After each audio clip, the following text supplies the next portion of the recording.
Yeah, that was a lot. Man, I'm embarrassed now. I don't know. I got to shorten my bio.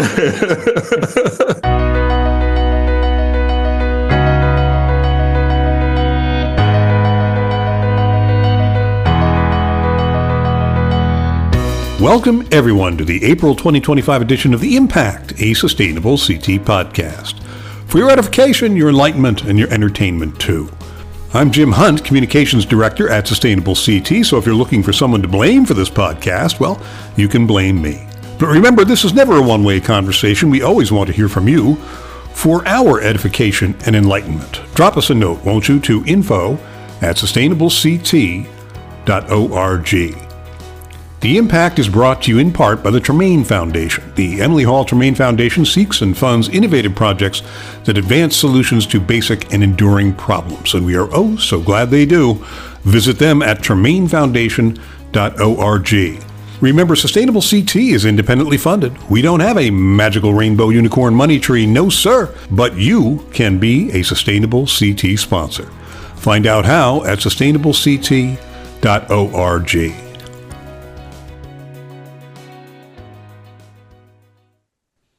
I have the great pleasure of welcoming Dave Dickson to the Sustainable CT Zoom studio today. Dave is the director of the UConn Center for Land Use Education and Research, which has the aspirational acronym CLEAR. I like that.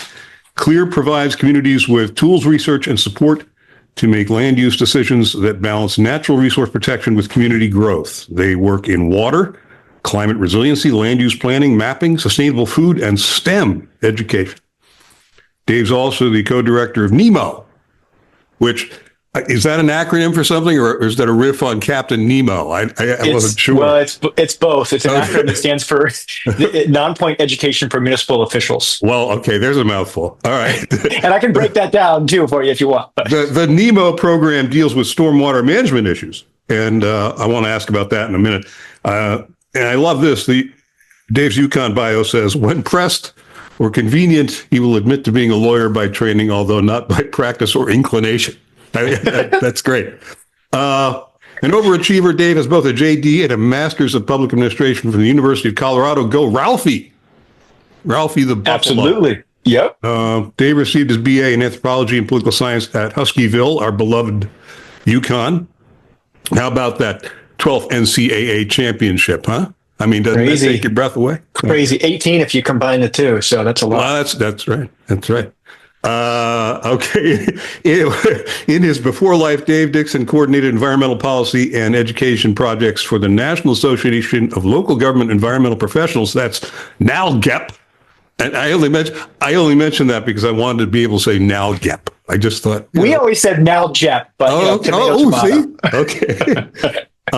He represented municipalities before Congress and federal agencies, serving as a liaison between the University of Colorado and both the state legislature and Congress, coordinating an international project that sought to uncover unethical marketing. I can't imagine that happens in developing countries, which sounds like something that wouldn't survive the Trump administration today, right? I mean, it sounds like it would be axed. Yes. On top of all that, Dave is a valued member of the Sustainable CT Board of Directors. So there's that, and he's a hell of a nice guy. Oh, well, thanks. So Dave, welcome to the show. Thank you so much for doing this. It's a great pleasure to have you. I'm glad I got all that out. I got all that out of the way. Yeah, that was a lot. Man, I'm embarrassed now. I don't know. I got to shorten my bio. Some questions, because that's why we're here. You were just in Maine, and the great state of Maine. I joke about you being an overachiever, but you're a very busy guy and working very hard, doing a hell of a lot of things. Why were you in Maine at a conference? Is that right? What was that all about? Yeah, so I was at the NUIPIC, another acronym, which stands for the Northeast Interstate Water Pollution Control Commission. Wow. I think that's what it is. I always just say NUIPIC. I think that's what the acronym stands for, though. It's mostly like state agency folks from the Northeast who get together and talk about, for this particular conference, about non-point source pollution. So basically stormwater runoff and all the stuff that it carries into our storm drains, which is something that we've been working on through the NEMO program and at CLEAR for since the early 90s, basically. And I was there to talk about a new tool that we've developed that allows folks who are doing outreach campaigns on fertilizer to kind of target that in neighborhoods where they're most likely to fertilize a lot, where they're likely to reduce that use, and where that fertilizer is likely flowing into Long Island Sound. So instead of just doing broad fertilizer campaigns all over the state, which is really expensive, you can sort of target it on specific areas. And so we have a tool that sort of is trying to help people to do that. Interesting. Do you go to conferences like this? Is this stuff just regional, or are there national places you're headed to, or is it mostly just Northeast here now? Most of the stuff we do, we're focused mostly in Connecticut. Okay. But you mentioned earlier NEMO, and whether it stood for something. And as I said, it stands for Non-Point Education for Municipal Officials. And it's a program that was started here in the early 90s when a water quality educator, extension educator like me, Chet Arnold, started working with a land use educator here at Extension, Jim Gibbons, and somebody on campus who was doing sort of GIS, right? And when they combined forces, they realized that water quality, right, which was the focus of Chet's work, is really determined in a lot of ways by what we do on the land. Right. And the decisions we make in all of our communities about how we use our land, how we deal with things like stormwater on that land, what areas we preserve, which areas we don't. And the folks who make those decisions are volunteers serving in all of our communities who get very little training and very little support, right? And so the idea was, can we provide more training and support to these land use commissioners to educate them about how the decisions that they're making on the land actually have a huge impact on their beloved water body that's near them, whether it's their local creek or stream or river or pond, or if it's Long Island Sound, right? And so we've been working, so they started the program called Non-Point Education for Municipal Officials that was focused on non-point source pollution, which is basically everything that happens in the landscape. Stormwater basically brings that into a storm drain, which then gets carried directly into our local stream. And that's what causes a lot of our pollution problems, is our biggest pollution problem here in Connecticut and most of the Northeast. Yeah, I love this because it really integrates the approach to environmental protection, where you're not stovepiped. You're bringing in all the hip bone. How many more metaphors can I use? The hip bone's connected to the leg bone, where water quality is affected by land use. Land use, in some degree, is going to be affected by water quality. It's all going to be interconnected anyway. So you got to be able to work together. That makes perfect sense. No, so I just want to say, to get back to your original question, when I went down that rabbit hole was, so that NEMO program that we started here, people in other states had the same reaction that you just had. That makes a lot of sense. That really brings things together and makes it, obvious for people. And there weren't many outreach programs that were reaching this audience, but there's land use commissioners all over this country who are making decisions for their communities, right? And want to do good things, and they want to be protective of their community, but they don't necessarily have the tools or the training to be able to do it. And so other states started calling and saying, oh, can you help us start a NEMO program here in our state? And can we adapt the model to what's going on here? And so we started helping other states start NEMO programs. And then at one point we were national. We had programs in 35 states around the country, and we had funding for a national NEMO network where we had conferences every 2 years, and all those different coordinators of NEMO programs got together and things like that. So that went on for, a decade or so until we didn't have funding to do it anymore. A lot of those programs still exist, but we don't have that network anymore. So we used to be much more national, but now we're just sort of more focused on Connecticut. Well, one of my first introductions when I started with Sustainable CT, we had a coffee hour on riparian zones. I thought I discovered riparian zones. Just completely fascinating to me. Trying to protect that whole river ecosystem, land use, and how land use is affecting those waterways. It was just, kind of blew me away. I learned a lot. Let's put it that way. Riparian buffers and riparian zones is one of the hot issues right now, because it's one of the greatest things we can do to prevent pollution, to be more climate resilient. It's sort of our last line of defense for what happens on the land and whether it gets into our water bodies or not. So I think there's a lot of efforts to try to really improve what we're doing in those riparian zones. But go ahead. The tricky part with that, though, too, and you tell me if I'm wrong, I mean, there's some diplomatic push and pull, because you're working a lot with farmers who are in that river valley. And a lot of the runoff is, frankly, due to, due to pesticides and fertilizers and stuff they're using on the farm. Now, we want to be friends with the farmers. We don't, we got to try to work with them, get them on board with all this. But that becomes a trickier issue, right? It's not just, it isn't clear who the bad guys are. You can't go up and say, all right, well, there's, this smokestack of industry sitting on the riverside, and that's what's causing the problem. It's more than that. It's people who have good intentions, trying to do good things, but sometimes you got to rein them in or give them some guidance. You can't. You may just not know, right? They start to see it, like particularly with all the crazy storms that we're having these days, they begin to see it by more erosion happening along their edge, right? And so it's also in their self-interest to do stuff along that buffer, right? To, they're going to lose crops and stuff like that if there's flooding or if there's erosion, and they're going to lose some of their land. So it's just sort of working with farmers to get to convey that message, right? It's in their self-interest as well as in sort of the community interest, sort of protect that area. Which, farmers love the land. So, which in turn goes back to our point where the interconnectedness of things, because especially in farming, if you're talking about developing good farming practices or best practices of use of land, this is all interconnected. You can't just say, well, we want to stop whatever you're doing within a buffer. You need to be able to develop good farming practices and best sustainable farming practices too. So all of this stuff appears really interconnected to me, which is, again, obvious, but the fact that people are taking that seriously and implementing it seriously makes it exciting to me. We got way off line. We went down tangents here. I want to ask you about a little background. Because you're from Boulder, you're from Boulder, I don't think, right? You're from Connecticut? I'm from Connecticut. I grew up in Coventry. And you went to Boulder, and the university there, it's a beautiful place. I've been there several times myself. What brought you back to Connecticut after being in God's country out there? You came back for a job?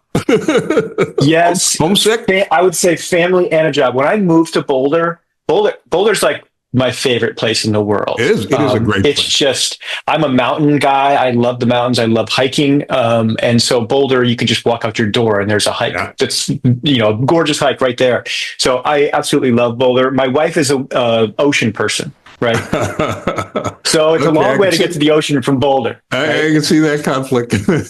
So at some point we had to get to a place that was, had some ocean near it. And, I saw the job here as the coordinator of that National Nemo network that I was just talking about. They were looking for a new coordinator. And so I applied for it and got the job and then moved back to Connecticut. And I've been here for 20 years since. Yeah. Well, tell us more about UConn CLEAR, because this is how did that start? Did you start with it there?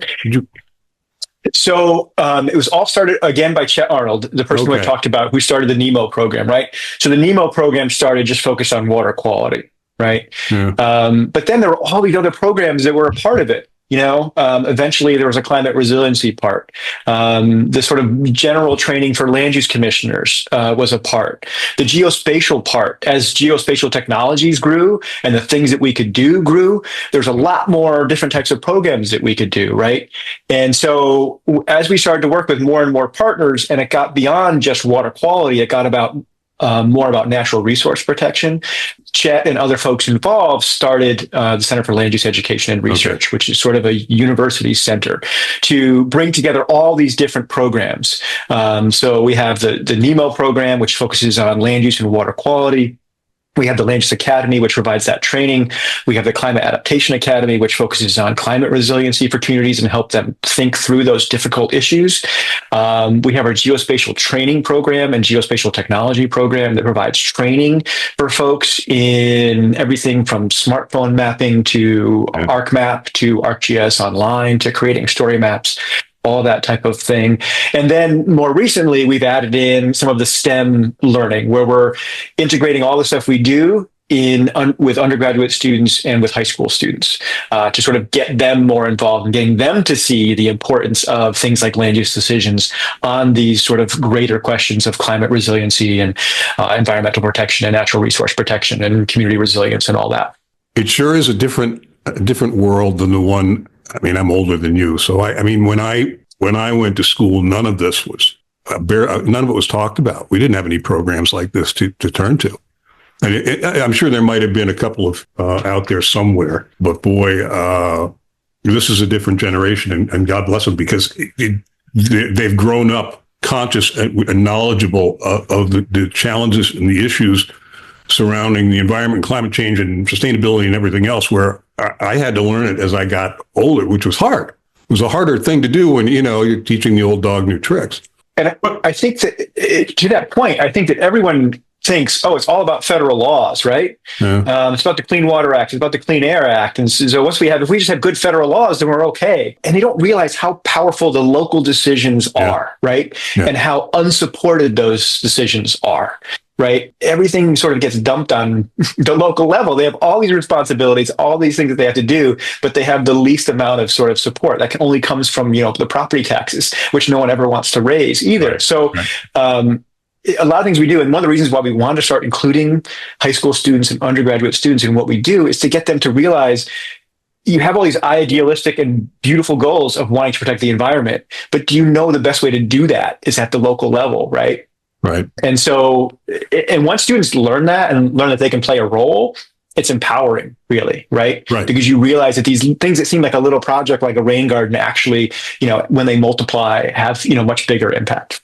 Well, we're all about that local action, statewide impact. Absolutely. And a lot of what we do is very small ball, very, tiny projects here and there. You got a composting project in Preston. It's going to save the world. And of course, we hang our hats on the notion that, all these cumulatively have a much broader impact. I mean, that's the concept.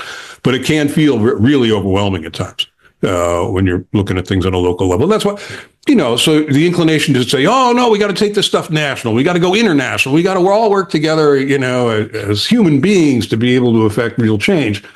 But that's not the way it works. We've got to try to do all this stuff on a local level, personally in our own lives, or it's not going to happen. Absolutely. How did you get involved with Sustainable CT? Did Lynn Stoddard just knock on your door one day or something? Basically, yes. So we had heard about it when Lynn was starting Sustainable CT. We were intrigued, and I'll be honest, totally honest. I did not think that people would be motivated. I didn't think that towns would be motivated. Like, okay, well, what do they get out of it? What's the financial gain that they get out of it, right? It's like, nothing. No, they just sort of like get a badge, basically, that they can put on their website. And it's like, well, I don't think they're going to do that. But, I knew that I read about the gamification of everything, right? And that people want that kind of thing. They want to feel like they're making progress and doing something. Yeah. And so I started out as a reviewer of the low impact development action. Right. And so I have been that since the beginning.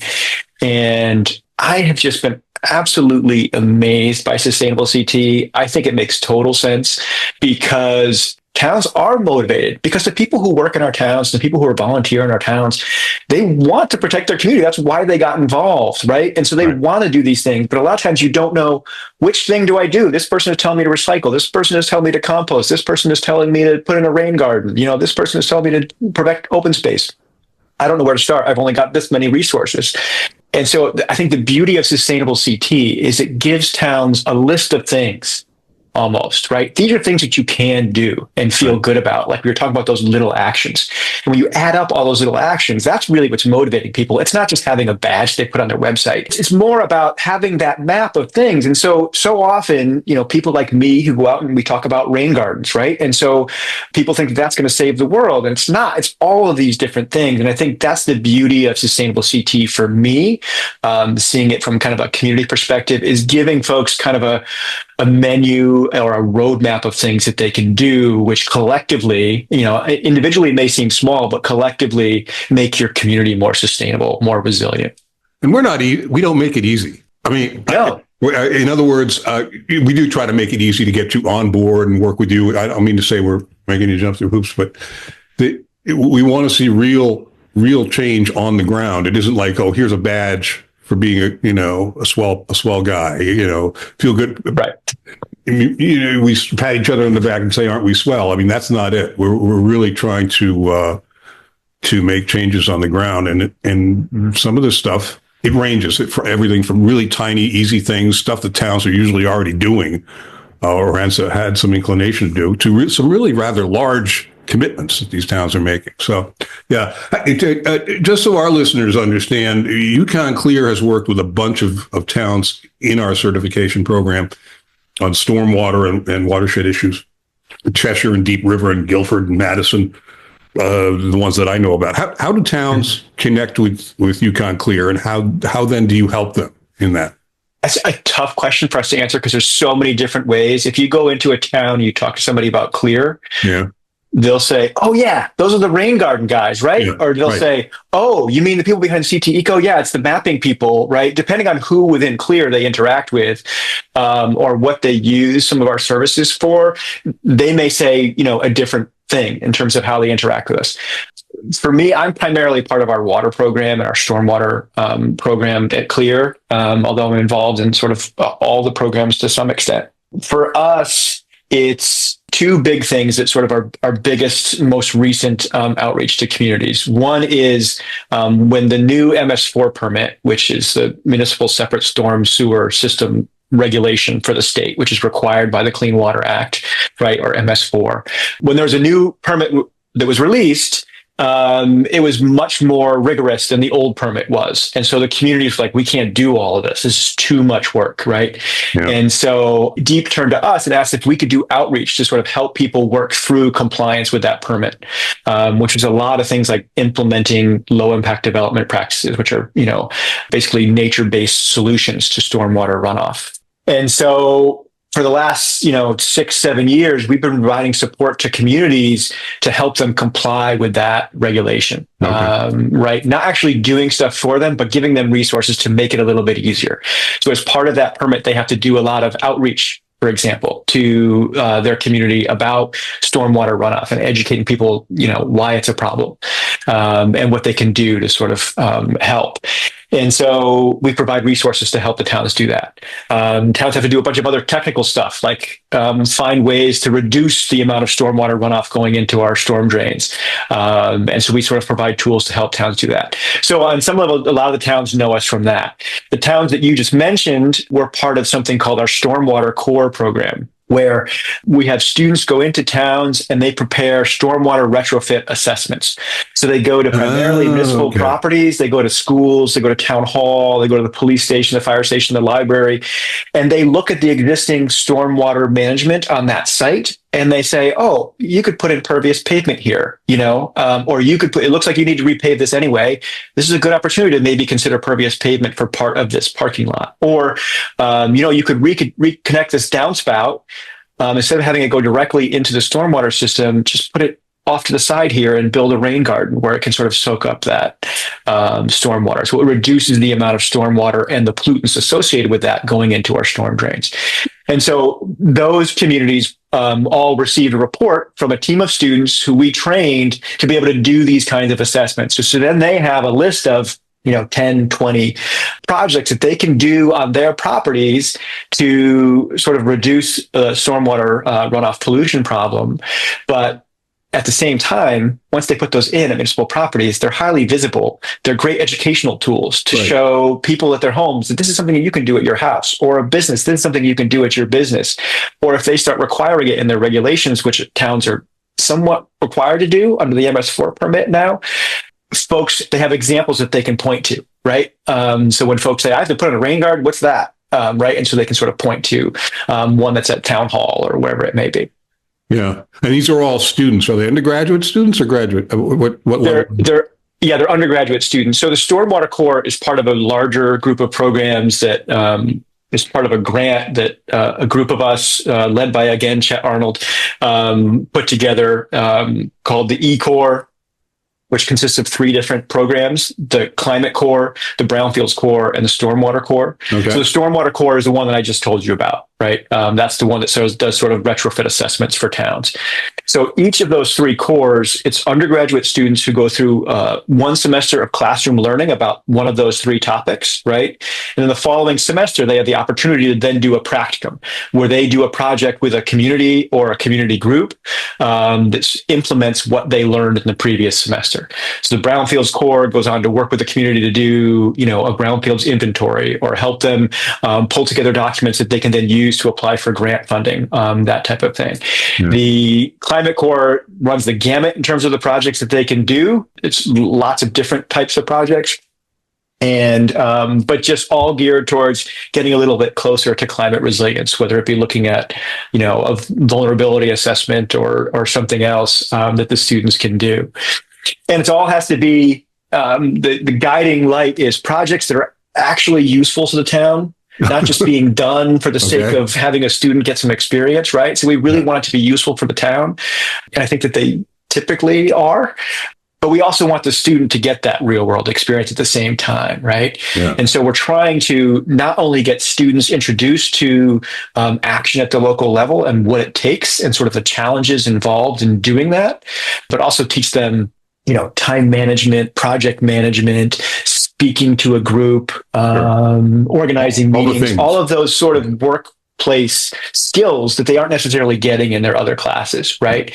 But on the other side, we're all about communities and we're trying to benefit communities.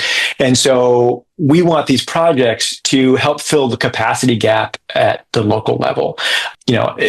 Towns want to do good stuff, but they don't necessarily have the capacity to be able to do it. They don't have the time or the staff time to be able to commit to some of these projects. So we hope that through the E-Corps, we're helping to fill that a little bit and at least provide some projects that are worthwhile to sort of get them further along the road towards a bigger project that they want to do. And I think there's a lot of connections there with Sustainable CT too, in terms of a lot of the actions that Sustainable CT calls for. A lot of things that students could do as part of these projects to help them further along with their Sustainable CT certification, for example. Yeah. Oh no, it's hand in glove. It works really well for us. So we're very happy about that too.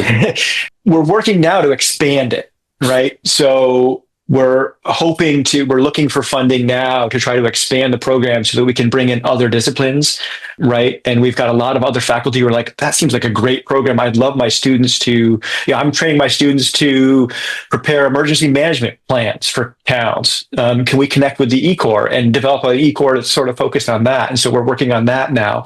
We have students who in sort of the geospatial technology realm who are teaching students to fly drones, and they want students to have real world projects flying drones, right, for environmental assessments or stewardship or whatever. Lots of different projects you can do there. So we're exploring, is there an opportunity to create a drone corps as part of the E-Corps as well? So just looking for those opportunities where there's a need at the local level that we can sort of combine with sort of student energy and time and knowledge to sort of help fill that need.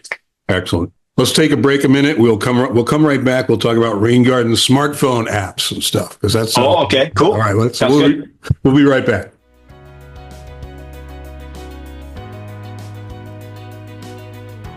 We'll return to our program in just a moment. You've been listening to The Impact, a Sustainable CT podcast. Hey, we're participating in two exciting fundraising events that are coming up soon. Give Local on April 29th and 30th, and The Great Give, May 7th and 8th. Please consider making a gift to Sustainable CT during either or both of these special events so we can better serve local communities. Your gift fights climate change, protects the environment, supports sustainable transportation, champions affordable housing, strengthens local economies, celebrates the arts, and embraces equity. Please take advantage of these limited opportunities. Give Local on April 29th and 30th, and The Great Give, May 7th and 8th, to drive meaningful change in your community and across the state. And thank you. Sustainable CT has helped communities across Connecticut achieve their sustainability goals, reduce costs, and improve quality of life. But to continue this vital work, we do need your support. We're calling on municipal leaders, nonprofits, businesses, and community advocates to join our coalition, urging the Connecticut General Assembly to fund Sustainable CT at $1 million over 2 years. Funding for Sustainable CT will help us expand community support. Add your voice today and ensure that Connecticut invests in a stronger, more sustainable future for all. You can help by contacting your legislators today. Urge them to support funding for Sustainable CT in this legislative session. And please do support our effort on social media. Tag us on Facebook, Instagram, and YouTube at Sustainable CT. And on LinkedIn at Sustainable-CT. Remember to use the hashtag #SupportSustainableCT. Let's make sure our legislators know that funding Sustainable CT is a smart investment in our shared future. Our shared future includes our spring into summer celebration. Yes, it does. Save the date, because this year we'll be having our 2025 spring into summer celebration at the Mark Twain House and Museum, 351 Farmington Avenue, Hartford, on Wednesday, June 4th from 4 to 7 p.m. Some of our favorite partners will be tabling. We'll honor our spring certified communities.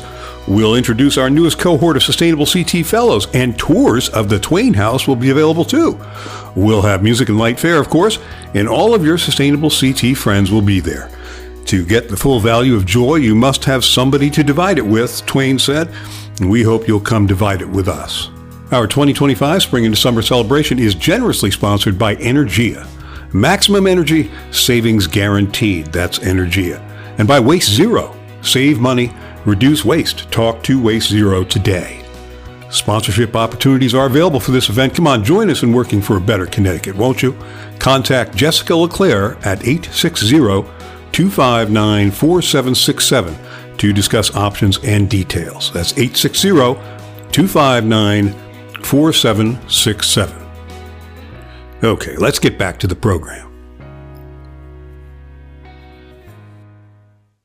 We are back with Dave Dickson. He heads up CLEAR, UConn CLEAR, and we're having a great conversation.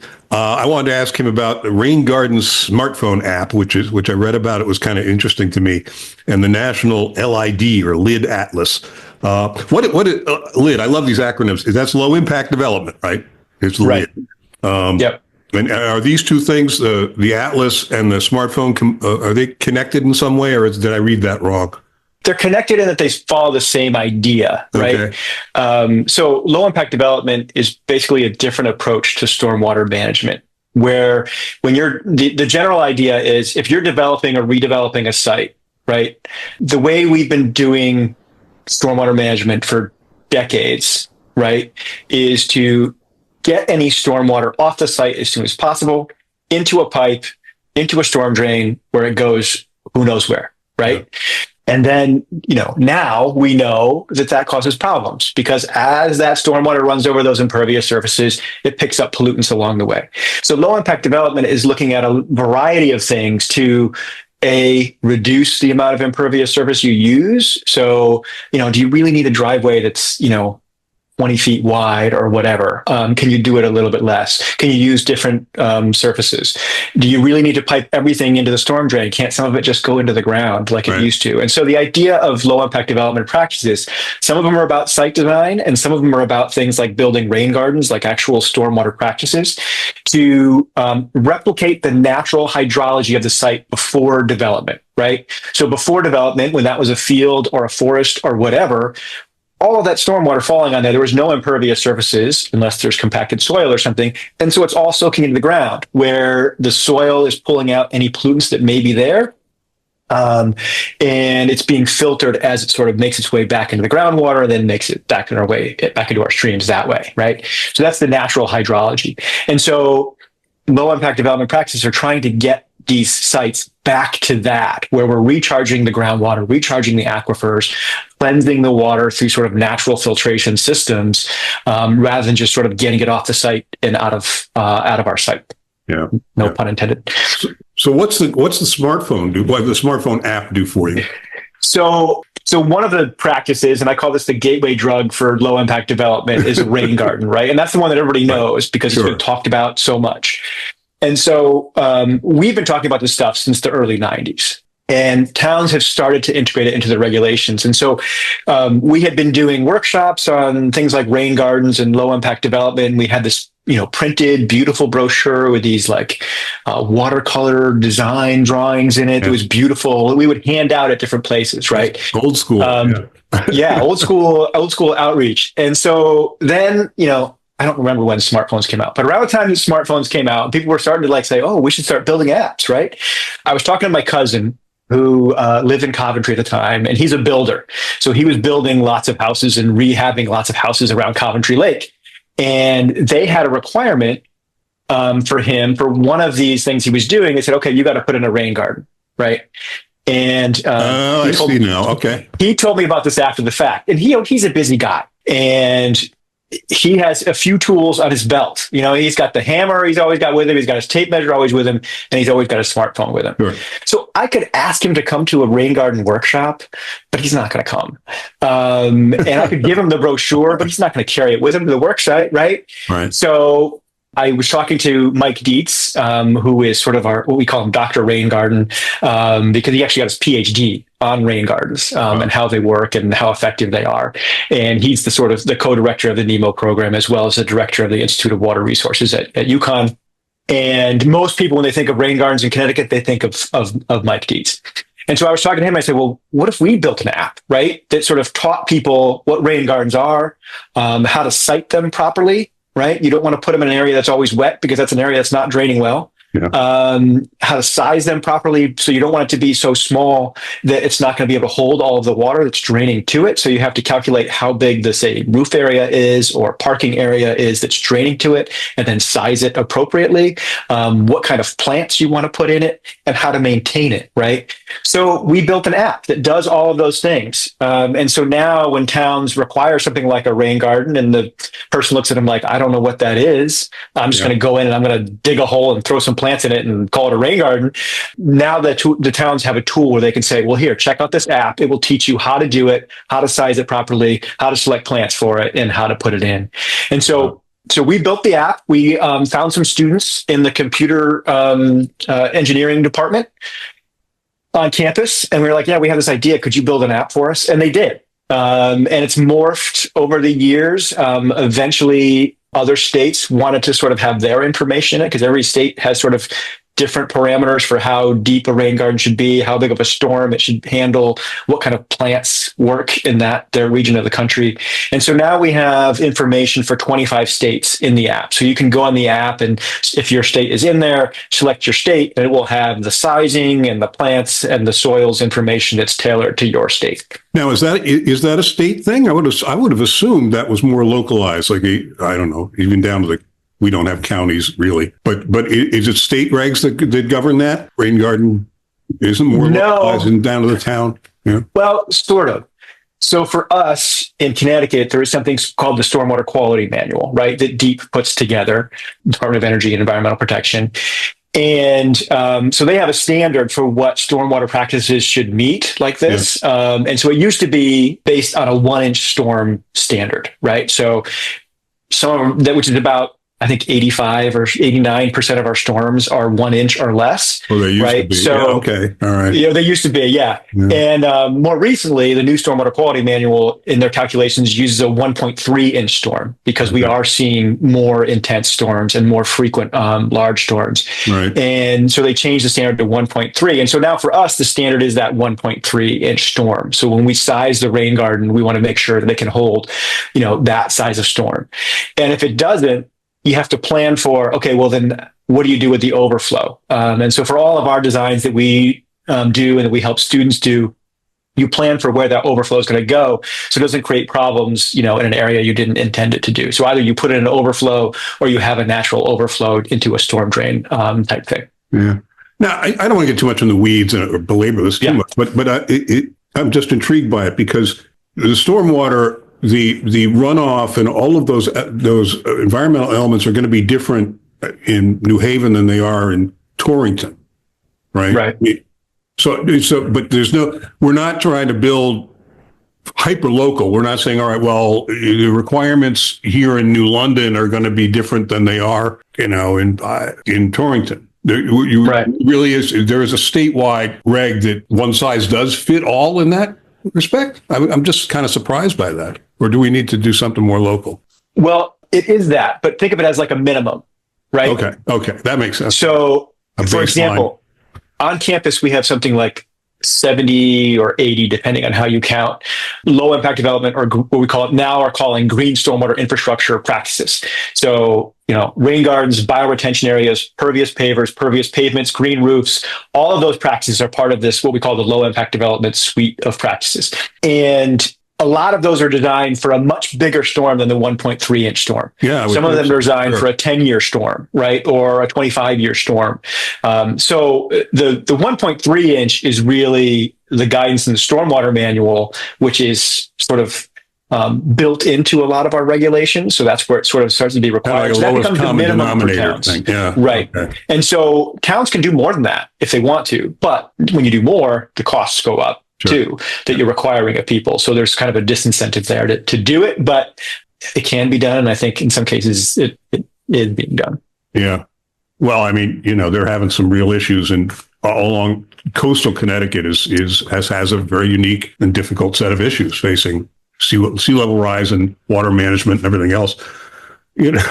I've spoken to some engineers in New Haven who said, well, we can't do this on our own. That we can't handle this situation on our own. We need to be able to have the state government and the federal government, work with us on addressing some of this stuff, because it's overwhelming too, and a much different set of problems than would be inland communities have. Anyway, all right. If I could just riff on that for exactly what you just said, is how the Clean Water Act was started, right? Yeah. The Clean Water Act was started by the mayor of Cleveland, right?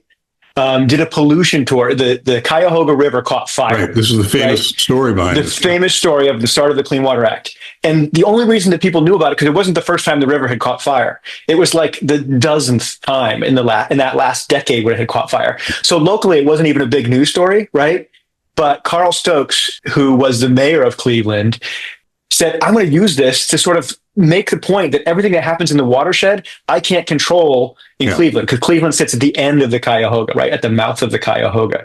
Right. And so he said, everything that happens upstream is impacting us. So we need the state government and federal government to step in to regulate all that stuff, or empower us to be able to regulate it so that we can do something about it. And so he did this pollution tour to sort of bring attention to all the crap that was going into the Cuyahoga River. And that led to the Clean Water Act, right? And so then the federal government started, enforcing this stuff. But the funny thing is, now it's gotten back to local, because it's gone back to, okay, well, then the local folks have to do their land use regulations to sort of, require this stuff and things like that. So there's an interplay between all three levels.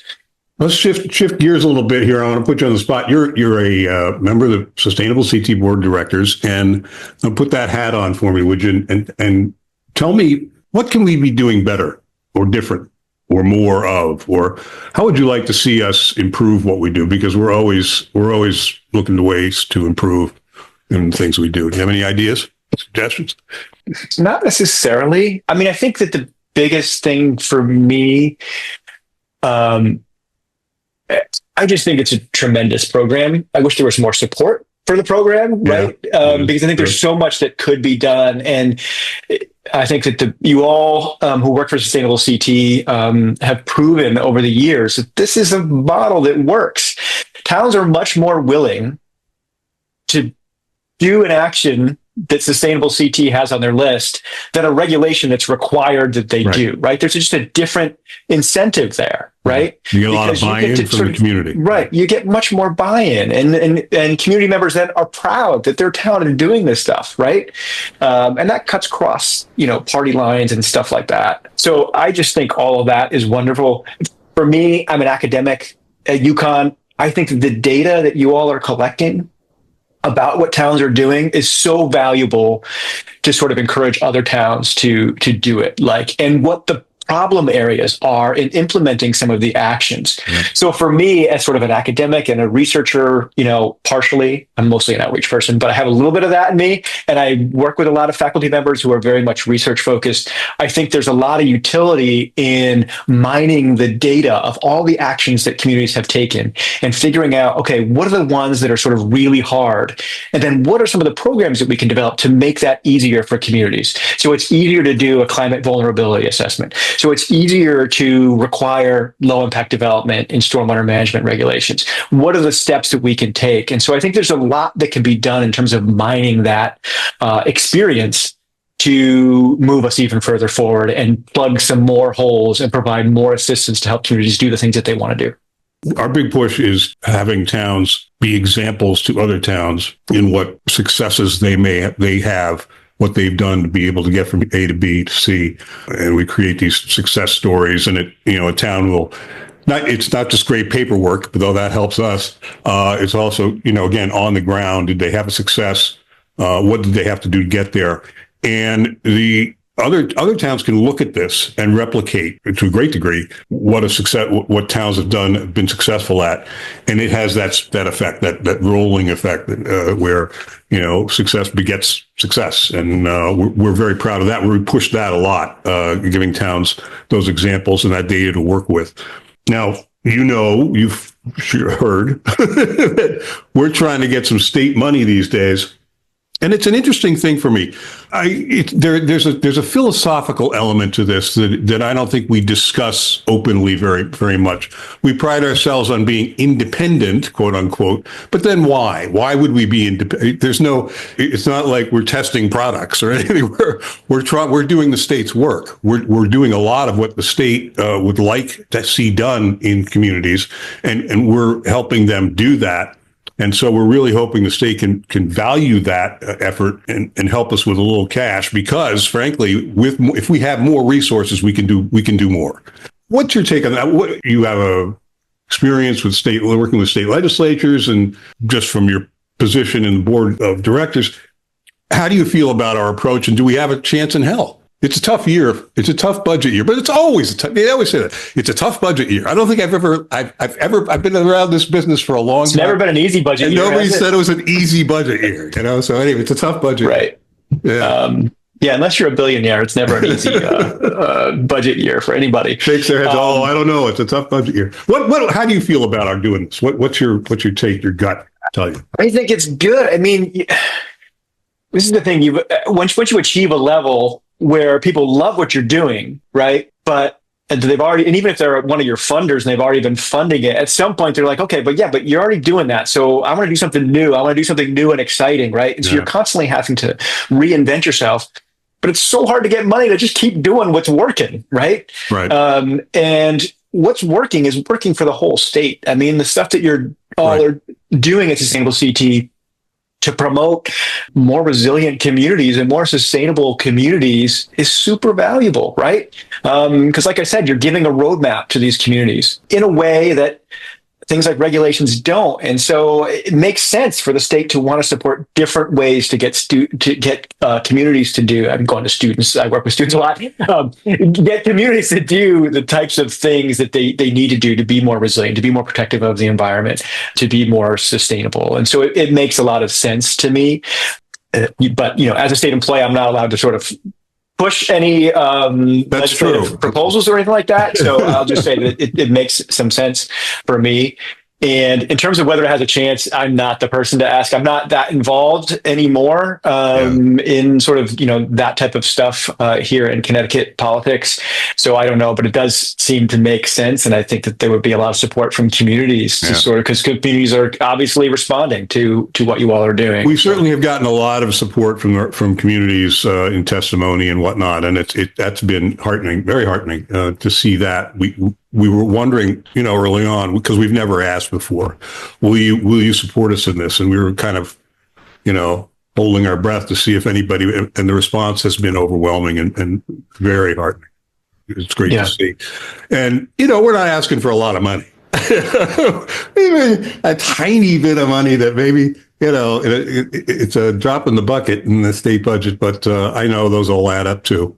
And it is always a hard budget year, and it is especially a hard budget year given what's happened in Washington. I'm just going to jump to that. I want to get your take on this because I'd love to hear your opinion about what's happening there and how that. I'm kind of conflating a number of things. There's financing, how you are financed, how you do what you need to do at the University of Connecticut, how that may be affected as well by the Trump administration. Are you nervous about any of this stuff coming out of Washington at this point? Are you pissed off like the rest of us? What's your take on what's happening? No, I have no concerns at all. No, I'm kidding you. It's a very destabilizing time, I think, for folks, no matter what, where you are on the political spectrum. I think that sort of it's very destabilizing for everybody. It's scary. It's scary on so many levels. Yeah. And, we're still all sort of at the university. I can't speak for the university again, but, it does impact us because we get funding from all kinds of sources. Our program is, partially funded through the Department of Extension, which gets money. All departments of extension in every state get federal funding, and so that could be affected by changes that are happening in Especially Washington. if you have even a whiff of DEI attached to it in any way. I mean, there's a lot of talk of that. Incomprehensible things that are, And it has been happening to, like, you look at what's happening in Maine with the governor there, sort of trying to protect her state laws and that are conflicting with the federal laws, and then sort of losing funding for things like the stuff that we do, outreach. I think it paused some of their funding for things like that. So there's definitely that concern out there that, if we go too far in a particular direction, directions that the previous administration was pushing us to go in. Exactly. And now there's a change that now they're saying, okay, no, we don't want you to do that anymore. And if you do that, then you might lose your funding completely. So it's sort of shifting to sort of adapt to those changing messages coming from Washington. Yeah. Well, we are almost out of time. I just wanted to ask you, something I ask everybody who's on this show with me. How do you stay positive? I'm assuming you are hopeful that we're doing enough, we're having enough of an impact. It always feels to me sometimes as if the issues are so large and so overwhelming. I get a little down on that occasionally. But how do you feel about what keeps you hopeful? Well, when we started working, because it used to be the work that we did, we're primarily an outreach focused center at UConn. And so we primarily were working with communities. We didn't really work with students that much until about, 8 or 9 years ago. We started integrating students into what we do. And, I sound like the typical person who works for a university saying it's about the young people. But for me, working with students and getting them to see, how environmental change happens, how progress happens, that it's these seemingly small things. It's things like what's in a town's land use regulations, which guides what can happen and what can't happen, right?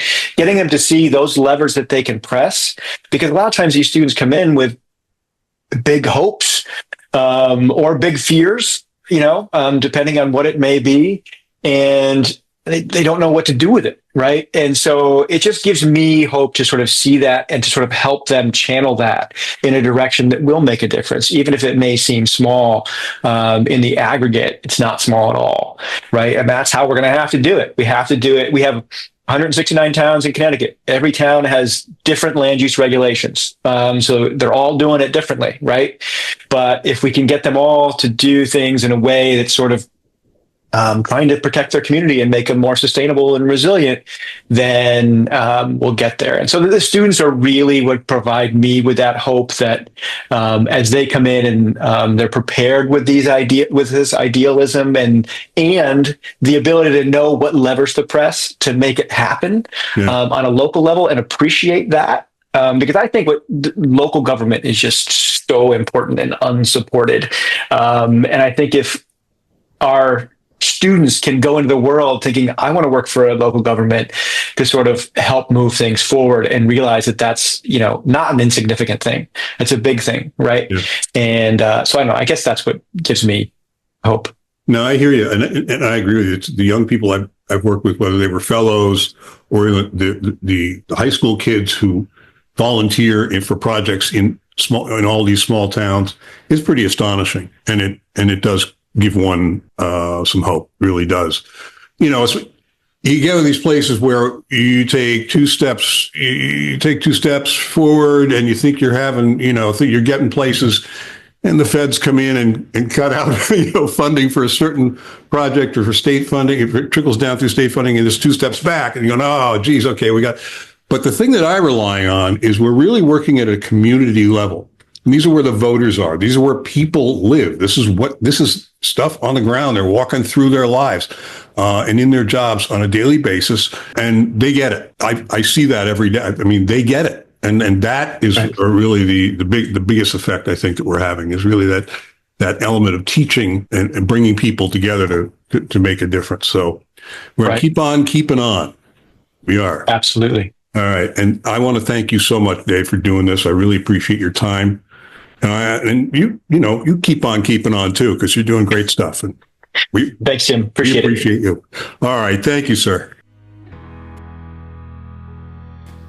We hope you've enjoyed today's edition of the Impact, a Sustainable CT podcast. As always, this program is recorded, produced, and copyrighted, by Sustainable CT. Thank you for your interest. Thank you for listening. Thank you to our sponsor, the Emily Hall Tremaine Foundation. Thanks to Dave Dickson for everything he does to make Connecticut and our world a better place. And thanks to everyone for taking local actions that have a statewide impact.